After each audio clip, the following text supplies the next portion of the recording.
Seahawks fans, wherever you may be. Welcome back for another edition of the Seahawks Playbook Podcast. Join your host, Bill Alvstad, and co-host, sports writer and football analyst Keith Myers, as we talk Seahawks football.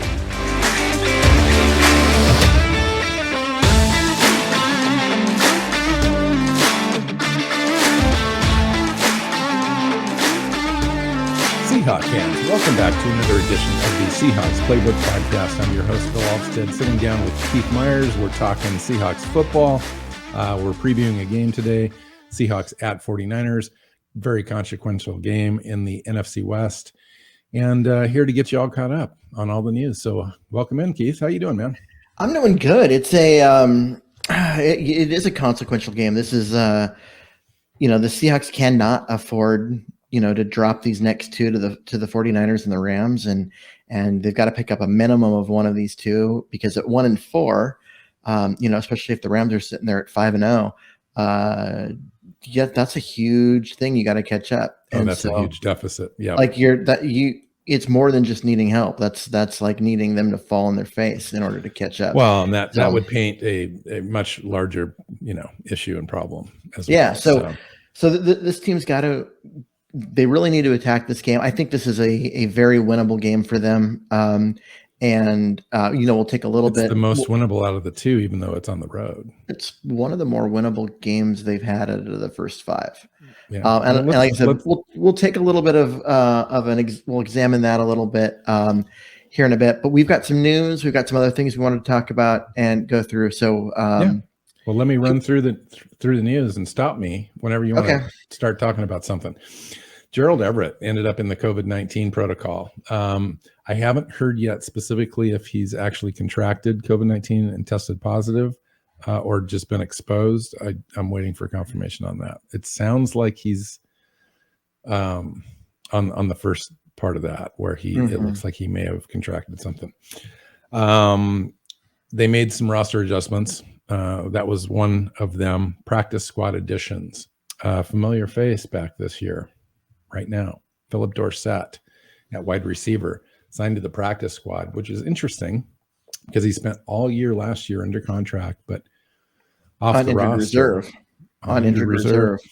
Yeah, and so it's interesting because he's got a skill set that's similar to Dwayne Eskridge, and being that Dwayne has just faced some uphill battles getting onto the field this year, I think it's a wise move to kind of have a backup plan there. So we'll see how that goes. Tight end Ryan Izzo, which is another interesting pickup, I think. They brought in another Sternberger, Jared Sternberger, in earlier last week, and then now Izzo. And it's interesting. He's got a little bit of success. I mean, 12 game starts in the last couple of years with 300 yards pass catching and a touchdown. So we'll see how that goes. And then they brought back quarterback Jake Luton. Yeah. So I was going to say with Everett going on to the COVID protocol, they need another tight end, if nothing else, just for practice. So the Izzo one makes sense. I'm going to be curious. Are they going to go into who's going to be available? Who's going to be, who's going to get brought up? Who's going to be in uniform on game day? Because you're not going into that game with one tight end and Will Disley. You're going to come into that game with at least two.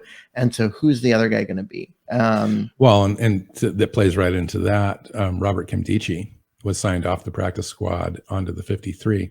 They had to do that because Kimdichie had already spent the first 3 games being called up. That was his limit.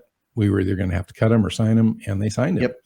And then we heard today in a news conference with Ken Norton that he confirmed that Kimdichie has actually surpassed Collier on the rotation at the 3 tech. And I'm just curious as to your thoughts on that. Well, I mean, we saw Collier play pretty well last year, but he wasn't at the 3 tech for most of it. He was at the 5 tech. He was at the 5 tech in the base, so against the run. They liked him in that role. They wanted him to move inside to the 3 tech and be able to generate a push on on passing downs, and he just hasn't been able to make that adjustment. So Kimdiche has always been a defensive tackle. He's always been a 3-tech. That's who he is. And so for him to pass Collier at the 3-tech rotation, I mean, it makes a little bit of sense because you're asking Collier to kind of play out of position and hope that he can be successful there, whereas Kimdiche is playing in position. And so it makes a little bit of sense. It's a little too bad because Collier is a guy that he played well last year. He filled a need. He was one of the more consistent players early in the season when the defense was terrible and they just needed someone to be making plays, and he made a few. And now he seems to be a guy that's going to be a healthy scratch for most. And a man out of a position. It's the whole thing's sad. A and B. It's an indictment, is really what it is, against John Schneider and the scouting department, where we overvalued this guy, got desperate. I don't even understand why we didn't draft like Montez Sweat, I think was the guy that was out there, and Gary, or however you pronounce his name, from Notre Dame was there, and we moved back and we lost out and we ended up reaching, and this is what happens when you do that sometimes. All right, a few more things. Marquise Blair set to return after missing last week with a knee. He's good to go for this Sunday. Dwayne Eskridge is expected back in practice tomorrow, also available for the game. That's great news. We could probably use that little extra, which is good. Colby Parkinson, Cedric Abuahe back to practice off of the reserve list, and they need, I think it's 3 weeks, Keith, 21 days to activate them to the active roster, although they can be activated at any time. True. So if they're ready to go, if they're ready for, full contact and actually helping in the game, they could activate them for this week. They would just make another roster move. Yeah. If they're not, they can put it off for another week or 2 weeks or 3 weeks. They have 21 days. If they don't make a move in 21 days, then they get pushed over onto season-ending IR, and they're done. Yeah. Well, and related to that, two players that didn't quite make it back, Rashad Penny and Trey Brown. So Trey Brown's been out all year so far, hasn't made a debut yet. And then Rashad Penny just can't seem to get past these little injuries. This latest one's a calf injury, and it's just got him down. It's got me down. I mean, I don't even know what to do with that, other than just wait it out, let him play out the year. And then we didn't sign him to his 5th-year option. He's just going to go off and into the CJ Procise world, and we probably won't hear from him again. I mean, if he's not going to be this healthy for us, I can't imagine that he would be healthy for anybody else. I mean, that is the concern, is that, I mean, if in 5 years we will have had a few good games from him, but mostly he's been hurt, 4 years. And so that's it. Seems like 5 years. It seems like a lot more than that. But and a part of the reason why it seems like more than that is because he just took that CJ Procise role of the oft injured back that always had all the talent but never seemed to play. And that's where the team's at with him right now. What have I always said about the player's best attribute? The best ability is availability. And he just hasn't. And it is frustrating because this is a guy that with tremendous talent, and we've seen it in pieces and flashes, but not enough. And he's the type of guy that when he leaves Seattle, because they finally they're going to give up on him because he can't stay healthy, and rightfully so as far as giving up on him, he's going to go land with some team that needs a running back like Baltimore or whatever, and he's going to explode and just be a great back. This is he just has that Amon Green feeling to him, where the guy just could not get himself out of Mike Holmgren's doghouse, got traded away to the Packers for nothing, and then just became their workhorse back for a number of years. And that was frustrating. It has that feeling like it's going to happen. At this point, I honestly don't have any ill will against Rashad Penny. The guy, you can't be upset or pissed off at a player for being injured. It just is what it is, and it's unfortunate. But I would wish him well out there. Obviously, if he can land and stay healthy and make a contribution to a team, as long as it's not in the NFC West or the NFC, I'm okay. I mean, I would much prefer to have him be healthy and give us a good 10-game run, and go raise his value in free agency. Oh, absolutely. Yeah. But give us something on the way out the door. Okay. So I think we're going to make a transition. And we're going to talk about the 49ers. But before we do that, Keith's going to read our weekly ad. So we have our partnership with DraftKings. And so as we look forward to week 4, with DraftKings Sportsbook, it's the official sports betting partner of the NFL. DraftKings customers can get $150 instantly when they bet $1 on any football game. All you need to do is go to DraftKings, sign up, make a $5 deposit, and then enter the promo code TPPN. That's the Pigskin Podcast Network, TPPN. So that's $150 in free bets if you use promo code TPPN this week at DraftKings Sportsbook. Must be 21 older, and all the usual legal stuff. See DraftKings.com Sportsbook for details. Yay. Awesome. So, and it's good to have a contributor like that. DraftKings is great. To be part of the Pigskin Podcast Network is awesome. Great group of guys. Those fruits will just bear over a long period of time. So we're happy about that. So let's get into this thing. Seahawks on the road after a disappointing couple of games. 0-2 in the last 2 games. And both of those defeats felt worse than normal just by the way that we lost.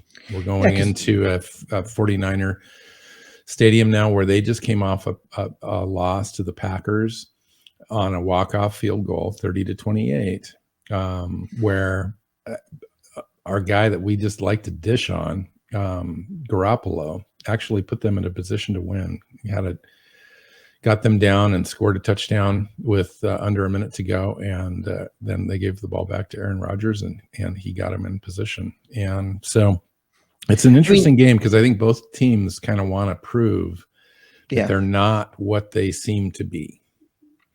Well, I mean, the Seahawks have the number 1 offense in the NFL. I mean, just going through and you look at the stats, number 1 by DVOA, number 1 in yards per play, number 1 in just there's a bunch of different categories. They have the best offense in the NFL, which is weird when you think about the fact that of third down, maybe. Which even on third down, they're not bad. They're like, I think it was 11th. So they're a good offensive team that has had 4 good halves out of 6, because on the second half of the last 2-week games, when the other teams came back and just dominated the second half, Seattle's offense has been kind of non-existent, but they've also just not had any opportunities.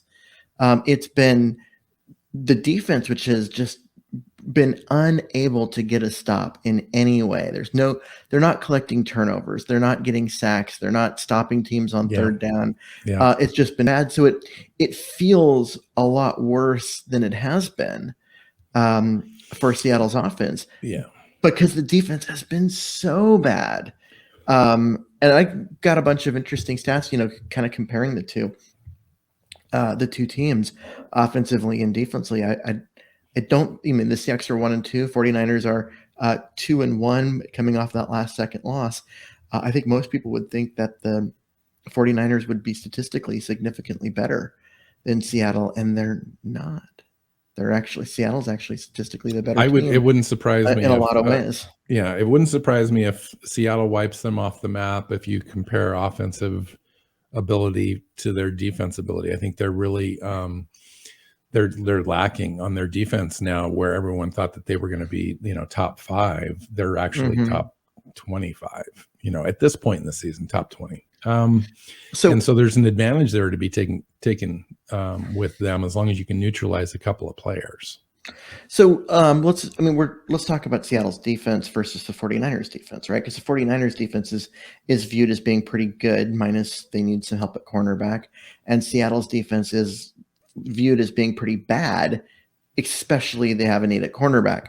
And in terms of total yards per game, yeah, I mean, Seattle's worst, 32nd in the league, and San Francisco's 16th. But yards per play, it's 20th and 15th. Rushing yards per game, Seattle's actually got the better one. It's 22nd, and San Francisco's 27th. It really, like, the teams are fairly like mixed together. Seattle's better in terms of sacks, sack percentage. They're which is interesting to me. Yeah, and because we just really haven't done it yet. Yeah, we've had a little bit, here and there, but they haven't had that like breakthrough game. Seattle is 5th in the league in red zone, defensive red zone, meaning they keep teams out of the end zone and force kicks. San Francisco's 25th. What does that tell you? What does that tell you right there specifically, Keith? That right there, it tells that tells you that they're bad at cornerback. Yeah. Yeah, I was going to say, because when you get backed up that close, typically you're not going to give as much. And the Seahawks have always kind of been that way, at least since 2015. They've kind of bend but not break kind of stuff.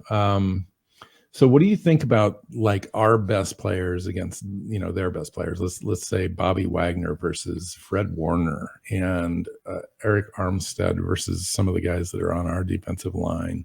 Nick Bosa is kind of a guy that our offense, luckily for us, Brown's over there manning the left side. But he's probably going to need a little bit of help this week, I would imagine. Well, and Bosa will come off both sides. He'll play.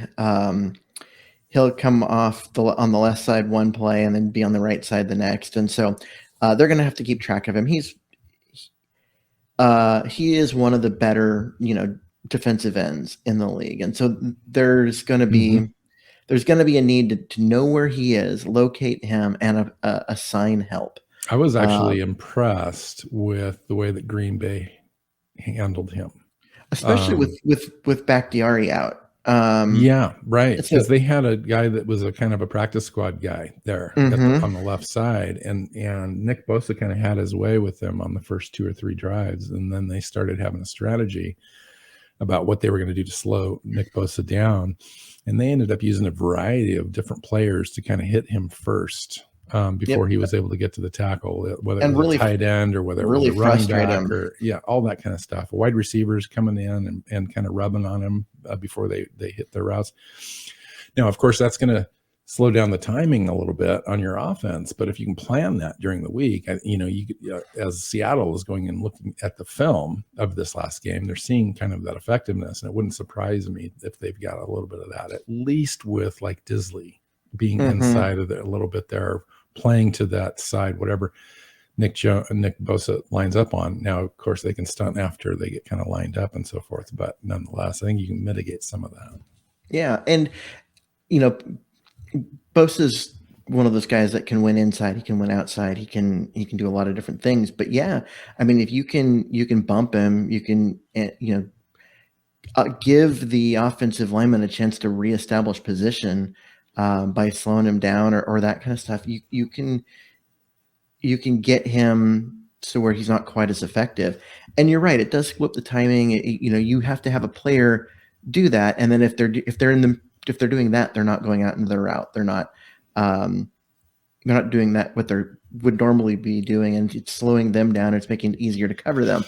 But at the same time, one of the things that Seattle did really well in the times when they've moved the ball very effectively is they've had those outlets, right? They've had those short passes. If nothing's open, Wilson's been able to dump the ball off instead of like eating the football and taking a sack.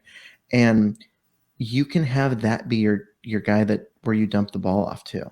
Yeah. So they end up hitting Bosa on their way out into the route, and that slows them down. Well, that gives the other guys a chance to get downfield, and if there's nothing there, well, then you have this other player kind of leaking out. Right. And the other thing that the 49ers have to pay attention to with Seattle is Russell Wilson. You know, typically in the past, the 49ers have kind of used a spy on Russell Wilson. Do they continue to do that in this game, or do they kind of see how it goes with the new offense since they're so familiar with it? I think honestly, if I was an opposing team, I would probably go into don't do the spy. Wilson just isn't running like he used to. He's not as quick as he was.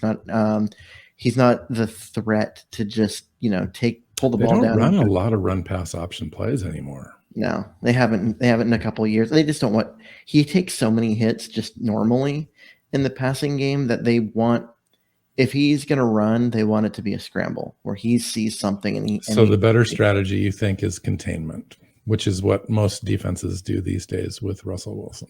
Yeah, I would say just cover and drop guys back into coverage. And that if you're going to send a guy here or there, that they'll have an opportunity to get home because Seattle's got some holes in the offensive line, like at center. But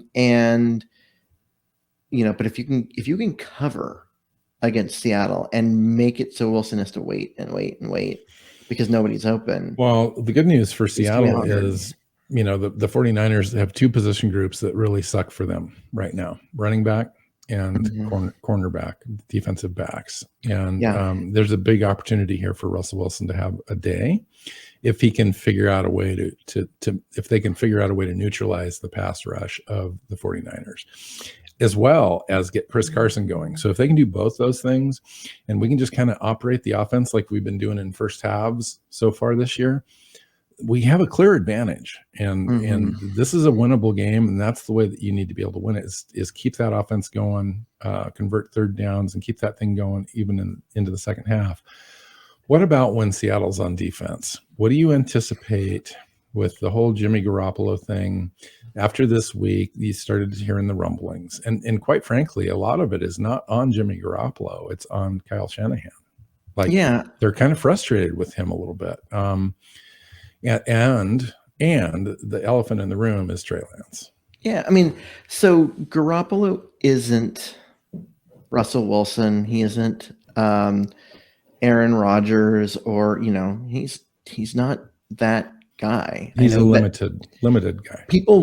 There are people who want him to be that guy, and I think they just have this expectation that he's gonna step up and be that kind of player, but he's not that kind of player. And so when the offense struggles, when they don't, they're not able to do things, they got off to such a slow start offensively in that game against Green Bay. And make that 3 games in a row. Yeah. And so the offense isn't like, they're not running away with anything offensively. And then you've got this super talented kid on the bench with all the athleticism in the world and just dripping with talent. There's just a lot of desire to get him on the field. There's just this thirst from the fan base to see this kid play. Well, I think everyone realizes that Jimmy Garoppolo limits the ceiling of the offense, but Kyle Shanahan yet does not trust Trey Lance to be the full-time starter. Well, so they're in this no man's land right now. Trey Lance raises the ceiling, but he also drastically lowers the floor. And now, do you take your lumps? I think you take your lumps because right now this team is winning. Right, Garoppolo is playing well enough for them to win. It's not a Super Bowl team. It isn't, and it's the same reason why Harbaugh eventually, playing with Alex Smith, eventually made the jump to Colin Kaepernick, the more athletic guy, the more dynamic guy, because he recognized that you can win games with Alex Smith, but you're not winning a Super Bowl with Alex Smith. And he needed a guy that was more dynamic. You can win a lot of games with Jimmy Garoppolo, but I don't think you're winning a Super Bowl with him. And we've talked about this extensively with the Jared Goff situation with the Rams, and you can do the same thing with Garoppolo. You can argue that Garoppolo's I'm not going to call him like Jared Goff, No, but 'cause I think he's like Jared Goff plus, where he's got just a little bit more abilities, more than just a game manager. He kind of makes some crazy throws once in a while that just are successful, and you're wondering, how did he do that? And other times it's confounding. Other times he short arms the ball. He's not as accurate as you would want him to be, and he doesn't have the arm to be able to throw the ball down the field. So Jared Goff like in that respect. So when you're talking about a coach like Kyle Shanahan, who wants to implement his entire playbook, who wants to use everything that he's got, can't do that with Jimmy Garoppolo. He could do that with Trey Lance, but it's going to take a year. So it's a tough conundrum for them. But if they end up losing, like here's my situation. If they end up losing this game, and I honestly believe that the Seahawks are going to win this game, even though they've played horrendously the last game, in the half on defense, it's just been so ugly. I just can't even imagine them winning a game. I think that they're going to win this game. And it could be a blessing in disguise for a guy like Kyle Shanahan to lose this game at home and have Jimmy Garoppolo kind of struggle a little bit, because that would give him then that moment, that opportunity at being 2-2, losing to the Seahawks at home, to be able to go make a decision on Trey Lance. It provides him the cover to go and just, we're going to make this move now and see what happens. One of the things that I found really interesting is going into the season after the preseason and training camp and whatever, Shanahan talked about this two-headed monster at quarterback, and that they were going to have all these plays for Trey Lance, and they were going to bring him in certain situations, and he was going to get opportunities. He was going to be on the field making plays. And he ran one play week one, and he was down on the goal line and got the touchdown for them. And I don't think he's seen the field since then. Yeah, and anything that would be out there would not be disguised. It's a run, because he's not anyway. Yeah. So talk to me about some of the things that you're seeing on defense, particularly on some players that we thought that were going to be fairly decent this year. Jordan Brooks, Cody Barton had a great camp. Thought he was going to come in. He's been one of the most disappointing players, to be completely honest with you. Jamal Adams, I would say Ugo Amadi. Cody Barton's not. He sits on the sidelines. He does the special team stuff, and then when the coaches get frustrated with Jordan Brooks, making mistakes here and there with whether it be. I think they're trusting Cody Barton too more with the drop back stuff than they are Taylor. Which makes some sense. Should, because Taylor's it makes some sense, but Cody Barton coverage. hasn't done a good job on the drop back coverage stuff either. Yeah, he's got a different kind of athleticism. He's a little quicker, and so they think he has that. When I look at what's going on with Cody Barton, he spends almost the whole game on the sidelines, and then it's like, okay, now go play at a high level for 8 snaps and then get back onto the sidelines, and it's just so weird for a linebacker to be able to do that. It's not a situation where, linebackers, there's a lot of feel to it, so that way you're cutting up in between guys and you're hitting gaps and that kind of stuff. There's a lot of feel to playing linebacker, and I just don't think you're going to get it, 5 snaps here and 4 snaps there, and that's what they're kind of doing with Barton. I'm not saying that he's been good. I'm just saying, like, it's hard to have high expectations in that situation. Okay, Jordan Brooks, on the other hand, was fantastic week one. And then since then has been really inconsistent. He'll make a couple of really wow plays, and his speed is sometimes very evident, but then he gets himself out of position, or he just can't get off a block. And there are times when it's frustrating.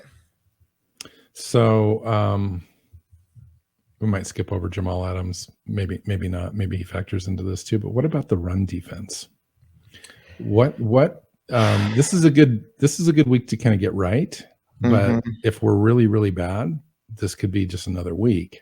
But there is an opportunity here to really make the 49ers one-dimensional. Yeah, because the 49ers run defense their run offense is going to struggle Who's playing running back this week? Do they know? So we're going to look at 1 second.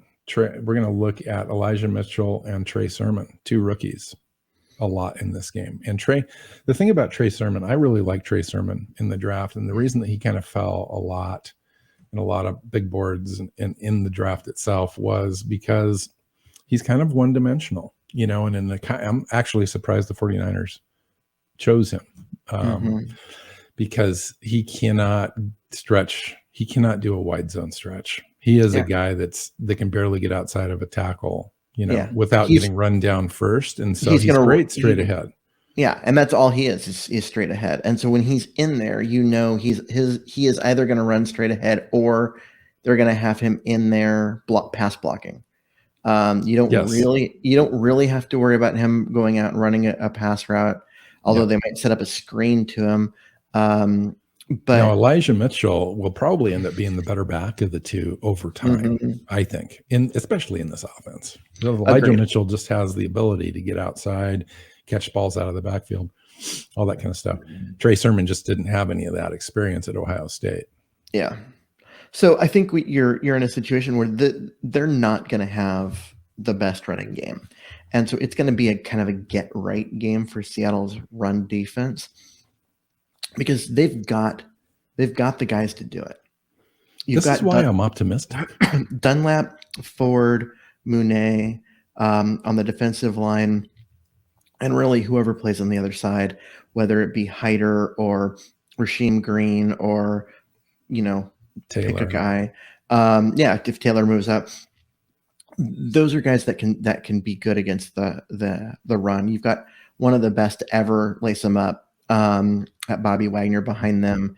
They need to get Jordan Brooks kind of going and keeping to his lanes and not trying to improvise. And I think that he'll be great as well. It comes down to like, what has been going wrong? Why are they getting run over the last couple of weeks, especially after being really good against the run in week 1? And what I see is guys just no gap discipline, just no discipline. You have an assigned role. You have an assigned job that you're going to fill a certain gap so that way the running back can't come back. And guy after guy after guy is leaving their spot and freelancing, and they're just getting burned. Yeah. Jamal Adams did it. We've seen Taylor do it. We've seen Benson Mayoa do it over and over again. I don't even know why he's out there as much as he is. They've got to get guys to do their job. Yeah. When they do their job, the run defense is pretty good, and when they don't, they're just getting burned right now. And that's what happened in the second half of week 2, and it's what happened last week. So what do you see happening in this game, Keith? I think this is going to be a game with some scoring in it. I mean, I like Seattle's offense here. I know that, Bosa and is a guy that you got to take into account, but their back end is not good, and I don't think Bosa gets enough help. And Fred Warner is just one guy. Yeah. And so I think you end up with a situation where Seattle's going to score some points. The question is whether or not Seattle can stop San Francisco from scoring points. They could not stop Minnesota at all. They only got two stops all game. And the thing about the 49ers is they are kind of built to neutralize Seattle's defense with a premier quarterback, I think. But with a guy that's just dinking and dunking the whole time, that's problematic for Seattle if a team is patient enough to do that. But a good running game to support that sort of idea is essential, and San Francisco just doesn't have it. So when you talk about that, as well as Seattle being able to score in spades and prolifically on big plays, if San Francisco were to fall behind, and this will be a continuous theme this year, but if San Francisco is going to fall behind, are they the best team that's got the ability to come back and over again? I don't know. I don't think so. Their offensive line isn't stellar. You've got Garoppolo, who doesn't have the arm to get the ball downfield. He's a guy that's going to spread it around a bunch. That's not an offensive formula when you look at it. That's going to be like, hey, this is a team that can score at will and throw themselves back into games. They need to come in and dominate games. They need the defense to do its job. They need the offense to score points, not in bunches at certain points, but just throughout the game, because they're able to move the football and convert on third down and those kind of things. The fact that they were able to come back against Green Bay was a bit odd, because I thought that Green Bay kind of had that set. Garoppolo made some great throws though, and I think we need to it was a great finish to that game. Yeah. All right. So prediction time, Keith. Like I was saying, I think this is going to be a higher scoring game. I think Seattle's going to be able to pull it out, but it's going to be tight. It's going to be close down to the wire, with Seattle winning 31-30. Wow. Yeah, it's interesting, because I always want to go high score with Seattle, because it's just so easy for them, and it has been in the first half, and then they get bogged down, and I'm not sure exactly what's going on. So I'm going to be a little bit more conservative in this game. I'm going to go 23-17 Seahawks. You think Seattle's defense? Yeah, Seattle's defense that we've seen for the last 6 quarters is going to be able to hold San Francisco to 17 points. Yeah, I do in that. I think it's going to be a combination of situations. So I think San Francisco is just not that good. I'll just be honest. It's a team that's struggles a little bit on offense. And given that, I think the Seahawks really want to come out and prove that they are not the bad team that everyone says they are. And so I just think that it's going to be a slog for San Francisco to move the ball consistently against the Seahawks. And on the other side, I think we could score 31 points, Keith, instead of 23 or whatever. That's completely within the parameters of what they're capable of doing. But I need to see it.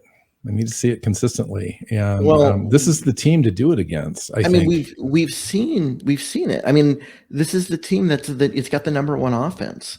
The problem with the scoring, and the reason why they're not putting up 36, 38 points a game, they don't have any opportunities, is the number of possessions that they get is especially in the second halves of games. Like, they only had 3 possessions, which is pathetic total. Yeah, and when you're lopsided that much in time of possession with a team that has the number one offense in the NFL, that's criminal.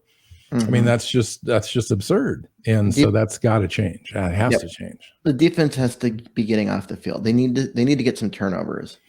Do you think resulting of that, do you think that and based on the fact that Garoppolo struggles with pressure, do you believe that this is a game that Ken Norton dials up the blitz packages? Honestly, I hope so. I know that, dialing up blitz packages means putting a lot of pressure on your cornerbacks, which aren't very good. But Garoppolo is not mobile.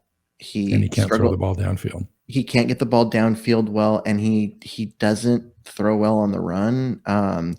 I would come after him and pressure him, and if he keeps burning you by getting the ball out before the blitz gets there and finding open guys behind him, okay, then maybe you have to back out of it a little bit. But I would come after him. I would come after him hard. And I do that twofold. I get, you stop drives that way, you stop third down conversions, but you also get turnovers. And we haven't had any we haven't had any interceptions. We haven't had any fumble, causes, and you've got to be able to disrupt some stuff. And we're just playing so vanilla with the defense that it's so predictable. I read a stat the other day where we're not disguising our defense at all. Like, we're one of the worst disguised defenses in the NFL, only disguising like 8% of the time. Yeah. Lining up vanilla 92% of the time. Mm-hmm. Teams figure that out. I mean, come on.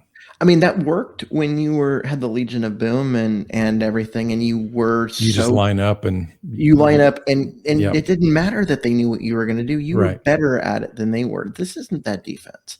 And last year, when the defense was better down the stretch last year, they were blitzing. They were coming after guys. They were, being all sorts of weird and disguised and that kind of stuff. Where did that go? Why isn't that the normal now?